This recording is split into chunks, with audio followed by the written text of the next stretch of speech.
Everybody in the back ready? Got it? We're excited about playing in the ACC Championship game. It's only the second time since they started in 2012 that Carolina is playing in this game. And last time was Gene Chizik and Charlton Warren in 2015, and they had a great game with Clemson, and we're sure looking forward to this weekend. It's cool for our team to be the last Coastal champion because it'll never happen again. Divisions will be gone. People have asked me about it. I would have rather kept divisions even if they changed the teams up because I like having a division championship, and I also like the fact that you're less likely to play somebody twice if you've got divisions.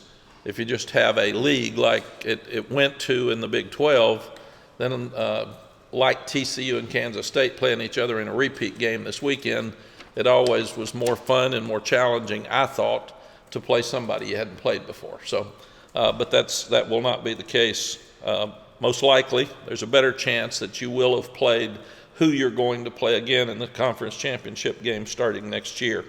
But the guys have earned their way into this game. Very proud of them.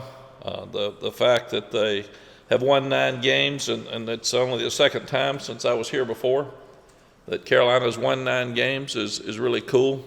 Proud of those kids. They had to go through 6 road games to get there after losing 6 road games last year, so they've overcome a lot. And it's a huge game with a chance to go to the Orange Bowl. And we'd never been to the Orange Bowl before, and we were in the Orange Bowl 2 years ago, and obviously have a huge task this weekend with Clemson, but at least have a chance to go back to the Orange Bowl for 2 times in 4 years, which would be a great accomplishment for us. We said we wanted to be relevant when we came back, and this program is relevant now nationally. There's 10 teams that will be playing this weekend in Power 5 championship games, and we're one of those 10 out of 131. So really, really proud of these guys and proud of all they've accomplished. A lot of guys played well on Friday night. Defensively, the guy that played the best was Don Chapman. That's the best game he's played since he's been here, and he did have an opportunity to intercept a ball that he dropped, but he played great. And he had to play more when Cam came out. But he, Jabari Ritzie, Miles Murphy, Kamen Rucker, Power Eccles, Ced Gray, and freshman Marcus Allen all played really, really well. That front played so well. We helped in a game that a lot of people are talking about toughness all the time. We held NC State to 59 yards rushing.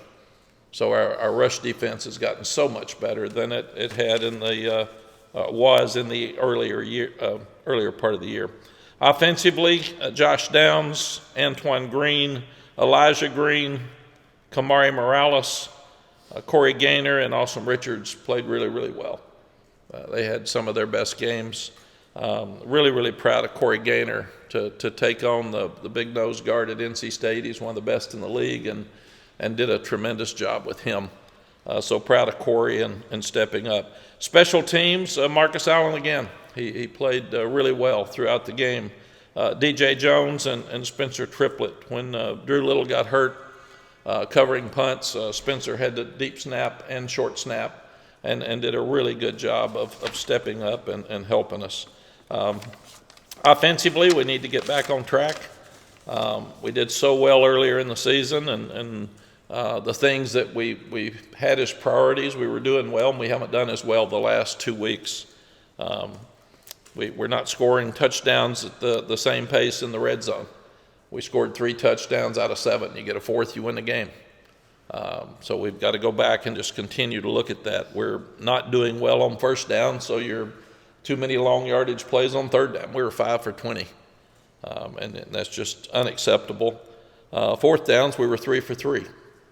So still being aggressive and did a good job of getting back on, but we also did a good job protecting. We didn't have many sacks, but we've had too many tackles for loss. And on 1st down, we're either not gaining yards or losing yards, and then it puts you in 2nd long and 3rd and long, and you're not going to do as well. in those long yardage situations. Defensively, we've gotten a lot better as the season's gone on. I'm proud of the way the guys are playing. We're allowing less than 10 points per game in the second half of ACC play. We're allowing just over 5 points per game in the fourth quarter of ACC play. So that's a drastic change from earlier in the year.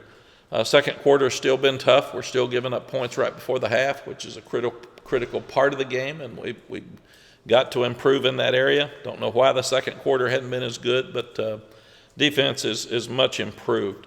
We got to create more negative plays, and we're still not getting any sacks, and we haven't gotten them for 4 years.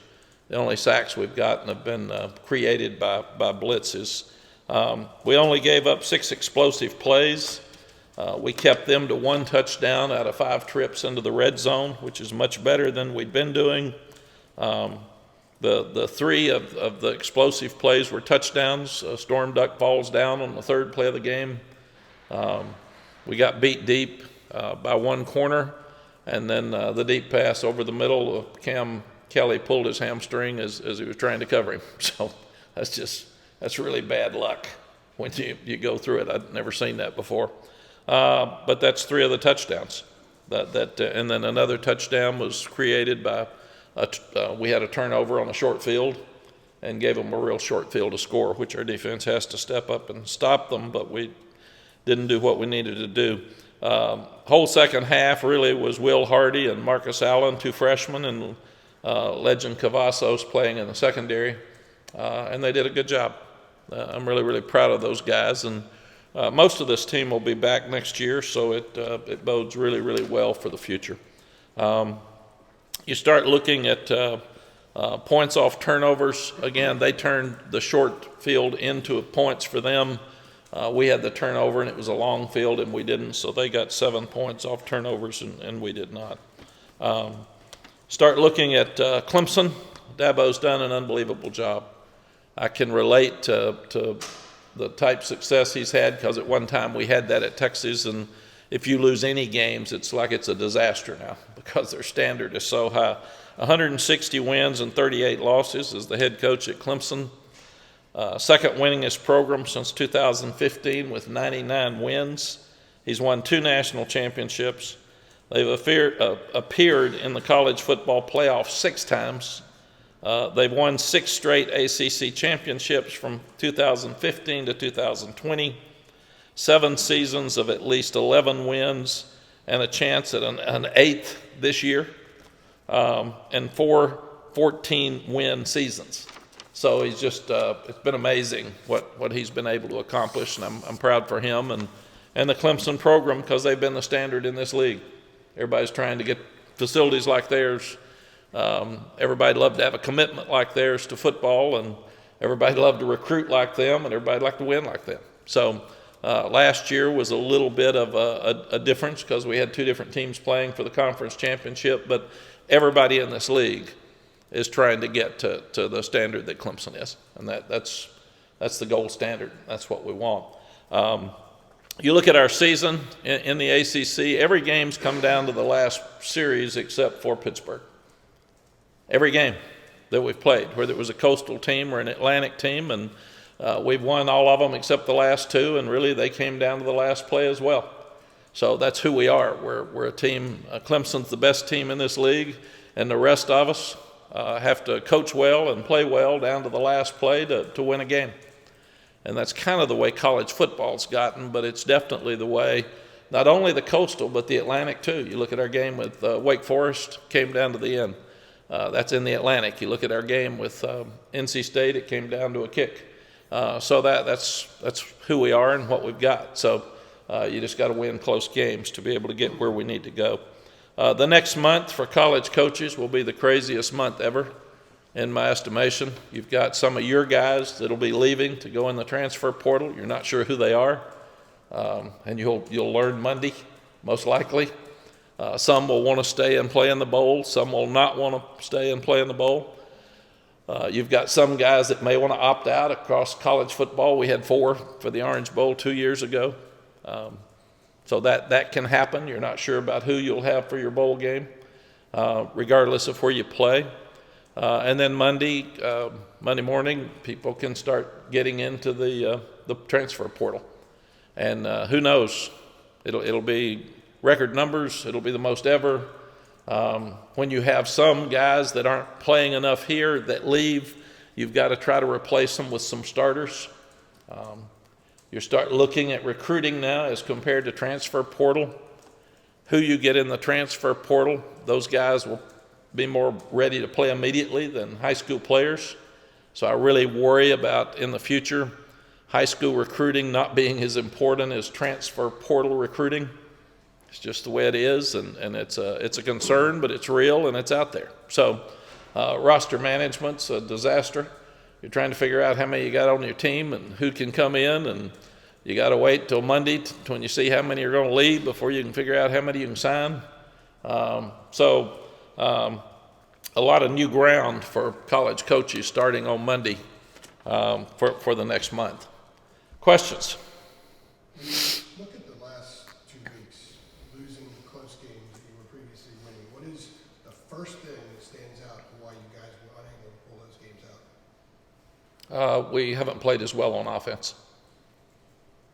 We're playing at a really high level on offense, and we've had too many misses on third down. We've punted more than we've punted since we've been here probably, and we haven't scored as many touchdowns in the red zone.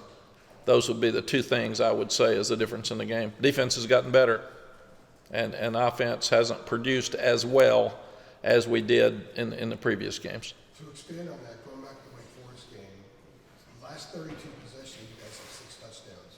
What's the problem? What is not working right now that maybe was working before? We're not as consistent. It sounds like coach speak, but it's facts.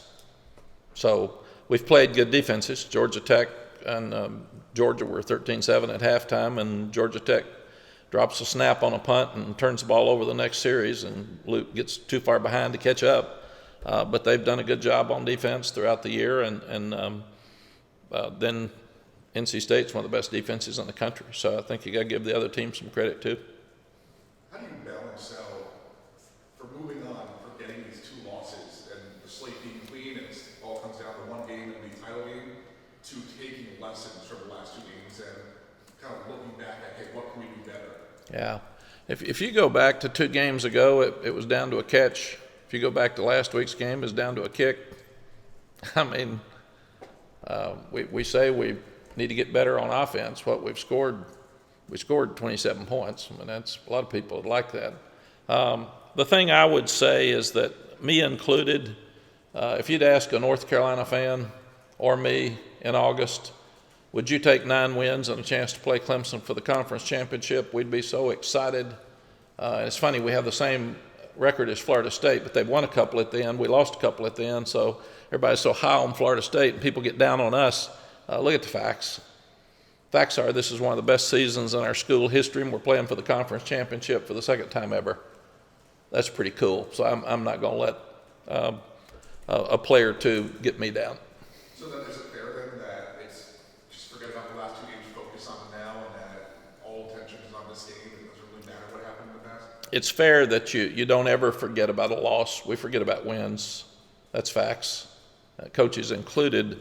But it's also fair to not sit around and pout because there's only 2 teams in this league that are playing for the conference championship. We're one of them, and that's pretty cool. So I'm gonna be proud of this team. I'm not gonna beat them up. Sorry. You talked about kind of maturity going into the Georgia Tech game and being concerned maybe that the team was looking ahead. Did you see any of that the last 2 weeks, kind of looking ahead to this ACC title game? No, NC State's got a really good team, and they've got a great defense, and it's a very emotional game. We came down to where we missed a kick. I mean, I thought we played hard. I thought it was a great game. I love the crowd. I love the fact it was full and emotional, and people saw a great game. So that's it. Georgia Tech, I didn't think we played as sharp on offense, more like Virginia. Defensively, we've played as hard as we can the last 2 weeks and getting better. You hold somebody to 21 points, our offense should score more than that. You mentioned only basically getting sacks when you guys blitz, but you don't blitz a lot. I mean, James told us in the past that part of that's maybe confidence with the corners. So where are you guys right now as a defense program defensively with blitzing and how that relates to the trust you have in the corners? We blitz more than people think. After midseason, we had to get more pressure. We got to just play better. Got to coach better and play better in those positions. I mean, if you can't cover, you can't get there without covering. It's a easy question. It's a hard fix. The blitz numbers have picked up. Why have the blitz numbers picked up? Because it's a need, because you have to get more pressure that way, or Yes. something that you said, okay, this part of the defense is a little bit better now, so we Yeah. can blitz. At one point, we weren't stopping anything. We weren't stopping the run or the pass, and we weren't getting any pressure on the quarterback. So I said, stop something. I mean, come on, man. Let's stop a run. If you have to put all of them on if they're going to beat us, make them beat us throwing, but don't let them beat us doing both. That way we don't get the ball back. They keep the ball, they rush for 250 yards, and they throw for 250 yards, and we're just standing there getting beat. So change something. Don't just keep doing what you're doing, and they've done that. And they've done a much better job stopping the run here lately. So I'm proud of that, and now we've got to play better in the secondary. And really and truly, there's 6 explosives, and 3 of them were touchdowns, and 2 of them were really unique. Guy falls down. It's our best corner probably, and another guy pulls a hamstring on a deep throw. I mean, we can tell him to stay up, and we can tell him not to get hurt. But other than that, I don't know what you do. Mack, what is the biggest, when you look at Clemson, the biggest concern you have when you look at them as a team offensive defense? Well, they've got the best group of defensive players in the country. I mean, their front line and linebackers are just draft choices. That's you look at them, you look at Georgia, and you see 2 of the best defensive teams in the country. That's just who they are. They've recruited that well. And their secondary has been young and banged up some like ours, but they're playing much better. Offensively, the quarterback has come back and lost a bunch of weight. He is a load. He is so hard to tackle. And Will Shipley, which we knew in high school, is one of the best running backs in the country. And they've always got great skill outside, and they're tall, so they can throw the ball up outside. So they're a handful with everything they do. They're well coached. They're confident. They expect to win. They're deep, and people have not been able to run the ball at all. And then it's hard to pass protect. I looked at their number of sacks, and talking about us not having many, they got a bunch of sacks and a bunch of pressures and a bunch of tackles for loss, and that's just who they are. Does it make it easier having just gone up against guys like Drake Thomas and Peyton Wilson to go into another team with an electric defense like that? Yeah, you know, the Georgia Tech had some really good defensive front players. Pittsburgh's got some of the best in the country. So we're used to that here lately, and a bunch of people are pressuring us. So I think we won't be in shock with whoever we play. Yes. Yeah. And so you mentioned the Clemson defense, but you also said the offense, isn't being as consistent as it used to be. So what's the key to getting back to like the App State game where the offense could every time you put them on the field score a touchdown? God, I wish I could answer that for you. We're standing over here till about midnight every night trying to figure that out. And we've got one of the things I think we haven't done as well is we haven't been as patient. And people are really backing off and trying to make us throw short. And we had 8 explosive plays, which is not what we normally have. And they just played way off of us. And we've got to make sure that we're being patient and taking what they give us. And to do that, you got to catch the ball and you got to make yards after catch. But patience would be the thing I would say that we haven't done as well the last couple of weeks. Yeah, and then going off of that, Bank of America Stadium, played the Duke's Mayo Bowl there last year. How do you use the lessons learned from the Mayo Bowl to help you out on the ACC Championship on Saturday? We try to use the lessons learned in the opening game I had here when we beat South Carolina 28-24. The stadium has nothing to do with it. It's the bunch that they roll in there. And South Carolina was more ready to play than we were last year, and they did a better job coaching, and hopefully we'll do a better job coaching this Saturday. You mentioned the transfer portal, and last year the ACC lost one of the best receivers in the country, one of the best running backs, went to Alabama from Georgia Tech. Are you at all concerned with the disparity maybe in some of these collectives and NIL when it comes to things like the transfer portal? How do you make sure you hold on to all your guys? Yeah, it's one of the biggest concerns I've got for college football. I hate the fact that people tamper with people on certain teams, and I hate the fact that kids are just being absolutely bought off campuses. And I don't know how you stop it. You know, you say you can't have tampering. Well, it's usually a third party. It's a high school coach. It's a friend. It's somebody on your team. It's a friend. And we had guys that were, people tried to buy off our team last year, and they just stayed here. But that's absolutely happening across the country, and I'm sure it's happening this week, preparing for next week. And I hate it, and I don't know what you can do about it. It's affecting recruiting is one thing, but when people are actually being bought off college teams, people are being chosen off of FCS teams. You see somebody you like anymore on TV, somebody calls them and tells them, you want to come, we got a scholarship for you. So it's hurt FCS ball, it's hurting college football, and that's the one thing. I like the kids getting money. I think it's good that a guy can transfer as he's a backup and he's got a chance to play somewhere else. I got that. I really don't like the fact that some people are just buying people off campuses. You guys have a collective here. Do you feel like you're well positioned to compete in what is the new reality of college football? Everybody is looking at collectives across the country, and right now we're not in a position to compete with the ones that are spending a whole lot of money. Going back to the football side of things, it seems like you and Duke, between Riley Leonard and Drake May, you guys have two of the top quarterbacks in the ACC, especially now that Sam Hartman's going to be leaving. How does that make you feel knowing that, two of the best quarterbacks in the entire conference are just 45 minutes apart from each other and they'll be here for the next couple of years? Yeah, it's really cool. I don't know that we're 45 minutes apart. Oh, I'm 15 minutes. I was thinking you need a GPS.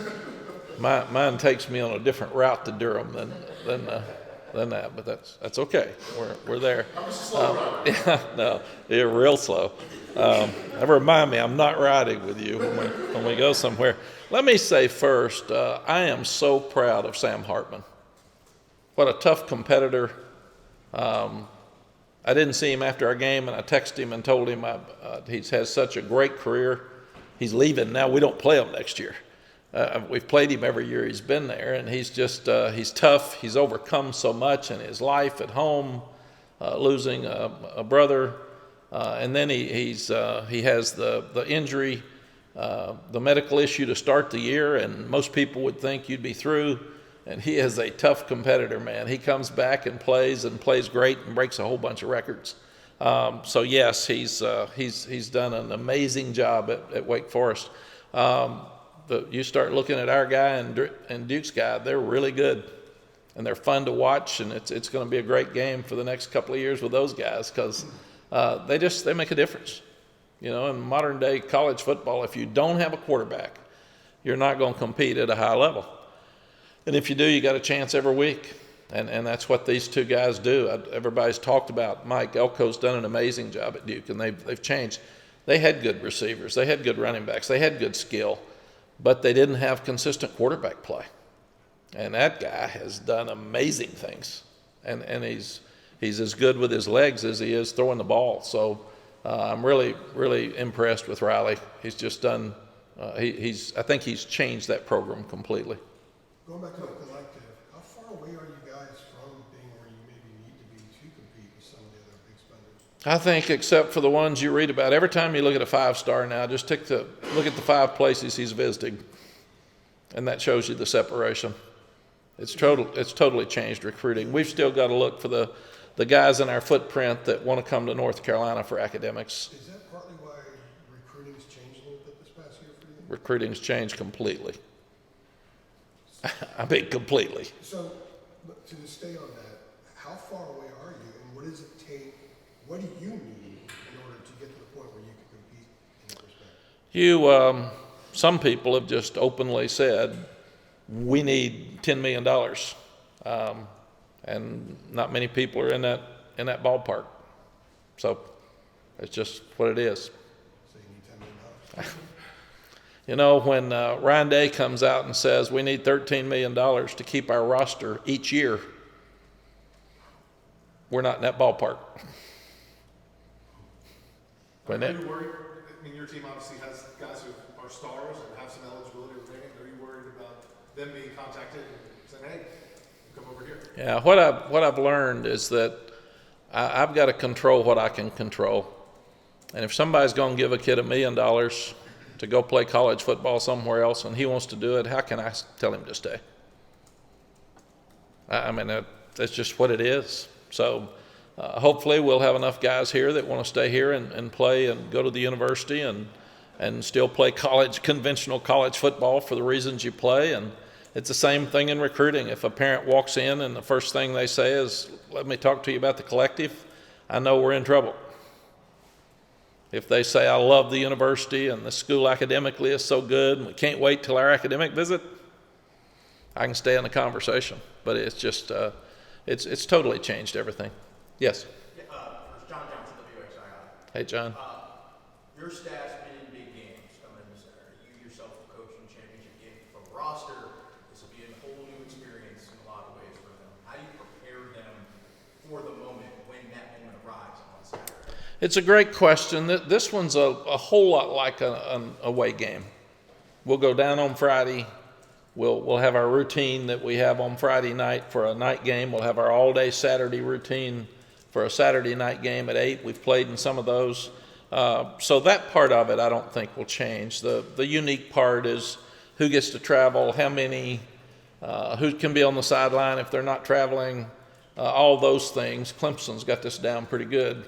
We don't. So Woody McCorvey he's in charge of football with Dabo at Clemson. He's one of my best friends. So we'll call Clemson this week and say, how do you do this? What do you do this? How about injured players? Who travels? Who's on the sideline? So we can be a lot like them with what they're doing because they have experience in this area and we don't. But as far as the game, it should be a great game. It's a great challenge for us. Like I said, they've had the best recruiting classes in the country. There's a whole bunch of guys on their team that we've recruited. There aren't many on our team that they've recruited. So it's just what it is. Matt gave up, I think, 6 sacks against Georgia Tech, only 2 last week. How do you feel about where pass protection is at this point in the season, especially considering the talent they have up front? Yeah, the pass protection's been really good for the year. And in some cases, we've held the ball too long. We've had a back go the wrong way. It's one of the problems with young backs. That's why they haven't played as much. People have blitzed us so much here at the end that you got to have experienced backs in there to pick up the blitz. Sometimes it's a tight end. But the offensive line, I'm really proud of this year. They've done a great job. And I think a number of those guys may come back, so that could really help us for next year. But as far as their front, though, I mean, with the talent they have up front, They any time like you feel like it's kind of the challenges you've been dealing with all year? Yeah, they've sacked everybody. So, I mean, they have. It's just they just grab them, throw them down, and go get them. So we'll have to play our best to have a chance to win. Looking at the regular season, How has Drake May kind of handled the last couple of weeks? I mean, to this point, it's been all praise, Heisman talk for him, all this chatter, and in the last 2 weeks, there's been the offensive kind of drop off, if you will, really kind of the first bits of adversity for him in his career. Yeah, he's such a competitor, and he wants to win. And when we don't play well offensively, a lot of people go back to the quarterback. When we do, it's him too. So, but he's learning how to handle that, and he'll compete hard to win on Saturday. I mean, that's just who he is. given that the 12 regular season's in the books now, is this week an opportunity maybe to get a little bit of a mental refresh for the guys because those 12 are in the books and you can achieve something extremely tangible this week? So is it easier for them to disconnect from especially how things closed out? Yes, I think so. I told them yesterday that I talked to them about you can't live off yesterday, win or lose. You got to grow up, you got to mature, and you got to move to the next day. And don't let anybody talk to you about bad things right now. This is one of the best years in this school history, and still a lot out there to play for. So, and I have to be the front of that. So I told them I am so proud of them. And more to play, more to do. 9 wins with 2 games left. A chance to win a championship, which we haven't done but once since 1980. There's so many things on this table that are really cool. I am not going to allow anybody to beat these kids down. Mack, do you think? But first, Tommy, back here. Sorry, you said you go back and watch the games. I don't know if you went back and watched the state game on television, but there were some comments that Coach Dorn made to the announcers there that got talked about on the TV. I don't have them right in front of me, but you obviously heard about it. I just wondered your reaction to what Coach said. I never talk about what the other coach says. I've got great respect for NC State and what they've done. Dave's done a good job there, and I talk about our team. Mike, do you think last year you talked about how the team struggled with their ranking, their expectation. 3 weeks ago, you were talking about there's coastal champs possibly sneaking in the playoff, Heisman talk and all that. Did the last 2 weeks, the Georgia Tech and NC State game, make this game more pressure-filled for your team or less, given the losses there and sort of the expectations that you had back then are now out of it? Yeah, that's a good question, Tommy. I don't think about all that stuff. I think in the moment that I don't feel pressure for Saturday. I feel excitement. I feel a fun challenge ahead. I'm really, really proud that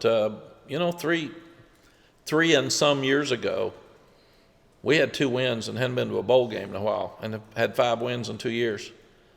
And now here we are sitting play for a conference championship. That's a lot of progress in 4 years, and I'm really, really proud of that. So anybody that's not, I'm not going to talk to. So there's no thought of, wow, we left some meat on that bone. No, because I think if we were good enough, we wouldn't have. So that's what I told the players. I said, if you were good enough to be a playoff team, then maybe you'd beat Notre Dame, but you sure would have beaten the last 2 teams, and you didn't. So you're not good enough. So that's it. You're good enough to play for a conference championship, and that's one of 2 teams in this league, and that's really cool. And I'm proud of that.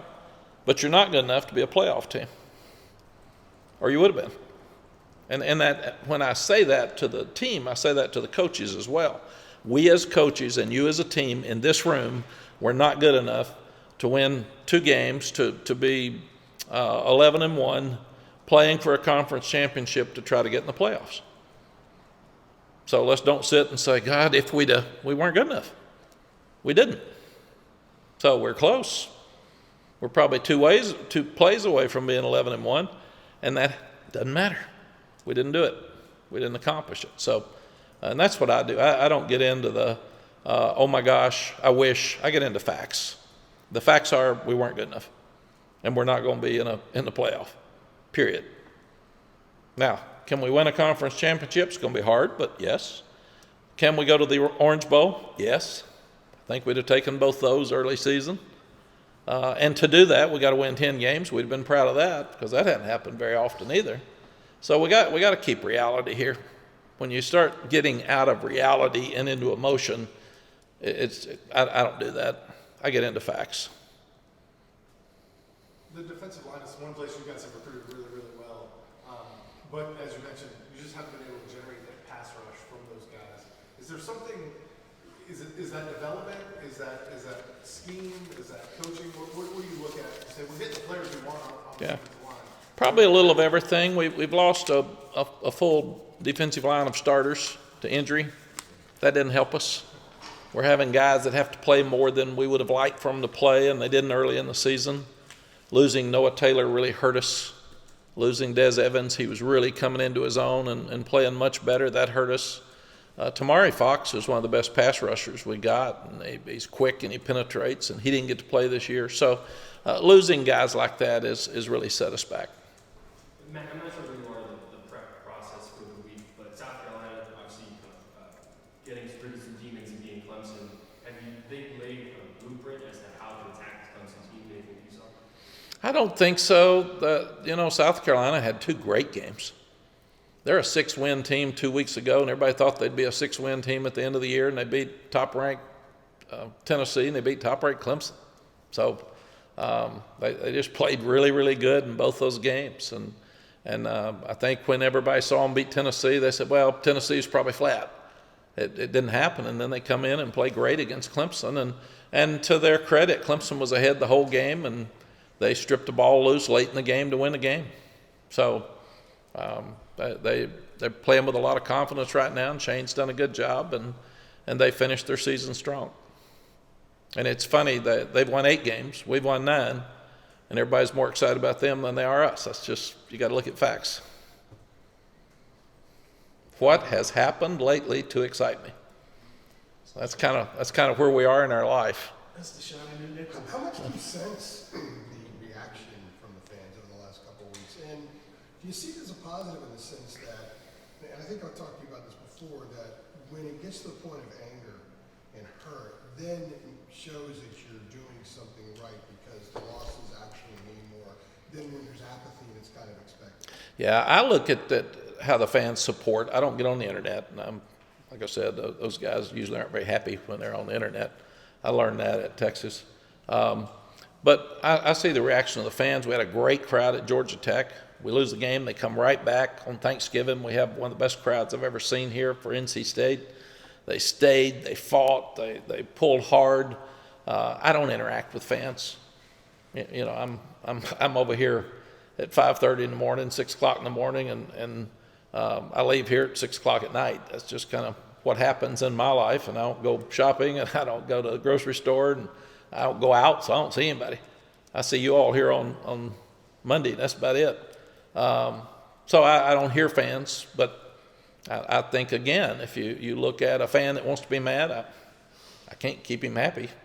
I'm trying, but Do you think that when there's apathy, a team loses like, well, they expected, and there's not the high degree of anger? yes, When yeah. there is anger, there's hurt, it means you're actually doing something right because the expectations were higher. Yeah, it's good. The word anger to me is like when you're trying to beat somebody up in an alley. I don't feel like I'm going to get jumped. So, yeah, well, there's a lot of anger in your world. You live in a world of anger. God, you all have to, you really do.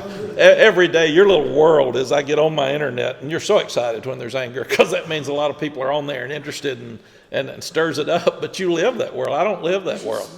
Yeah, no, we shouldn't, because my life's much better than that, because I get to go into a bunch of kids and pick them up that played their guts out, that lost, and they're down, and you get to go home and be miserable with all those miserable people on your internet. So that's thank God I'm not doing that. Pulling from the ledge, and then when they're really excited, my job is to push them toward the ledge. So Yeah, well, and if we win Saturday, which people will not give us any chance to, but if we won Saturday, then some of those that say, God, I can't believe they lost those 2 games, we'd be in the playoffs. So they're going to be miserable anyway. I mean, that is. Miserable's miserable. I'm not a miserable person. I don't live that world. Thank God I don't live in that world. But if getting angry and my world's coming to an end because of a football game, it's probably need to reevaluate some points of their life. I think that would be the suggestion, that I would get some counseling, spend time with your children. But yes, from the apathy that we had when we walked in here and nobody in the stands, to that first game we won against South Carolina and the second game we won against Miami till now, our fans have been absolutely unbelievable. So I'm not going to worry about the ones that are on your site being angry. I hope they do better, and I hope we can pick them up. it has changed, that's for sure. Yeah. Yeah, good for you. You should be happy that we've won and lost, because you get to sell a lot more subscriptions. So good for you. I would like to think it works out that way, but What about the momentum in college sports? I mean, you're 9-1, you've got a ton of it. Now you don't. As coaches, how do you sort of recapture that? I know you say build them up and all that, but is it that easy? Clemson's in the same boat, losing to South Carolina. So how do you build your team back up when young players and young people tend to be in the moment, like we're talking about, and don't look to the past, they look what just happened? Yeah, I've told them, if you read all the great things people put on the internet about you, then you're going to feel really, really bad about all the bad things they say. And probably you're not as good as all the great things they say, and you're not near as bad as all the bad things they say. So I said, you've got to be mature enough to handle that, because a lot of kids get depressed, and not just sports, they get depressed over bullying and things on the internet. And I said, I don't listen to people I don't know.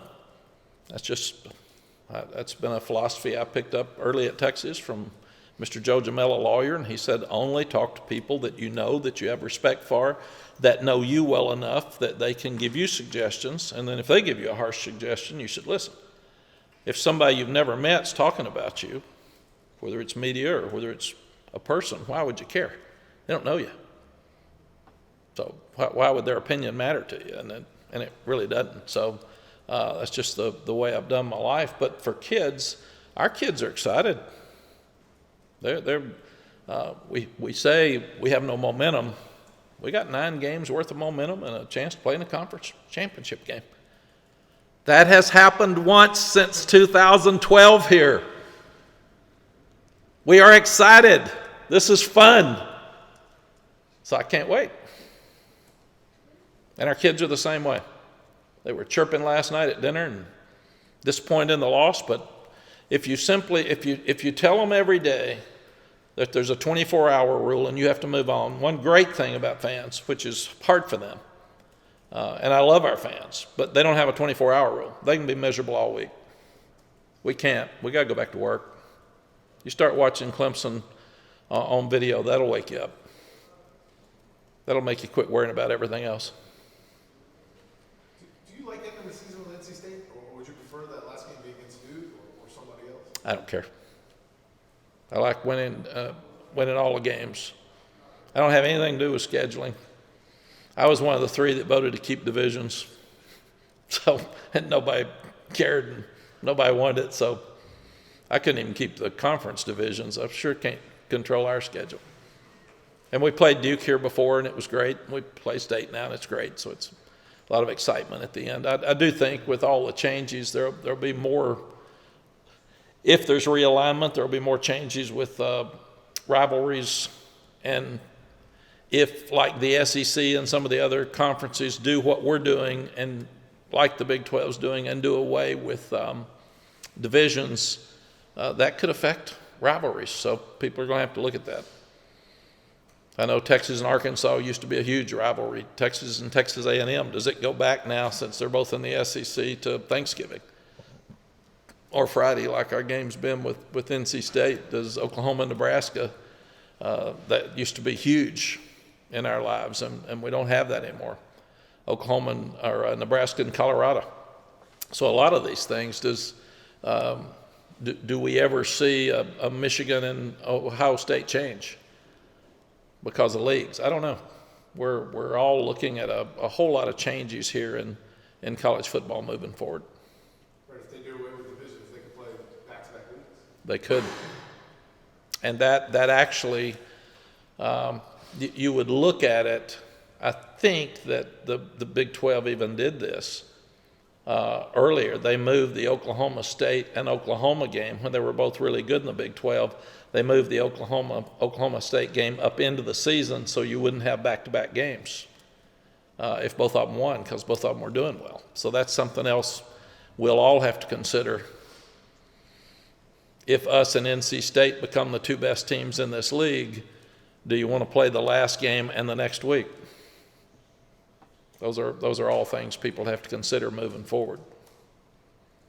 And for us, we play Clemson at Clemson next year. So that's a game that's scheduled with the new schedule. So we might as well start now. See what we got. Anything else? Thank you, folks, and I'll see you Saturday. Thanks, Coach.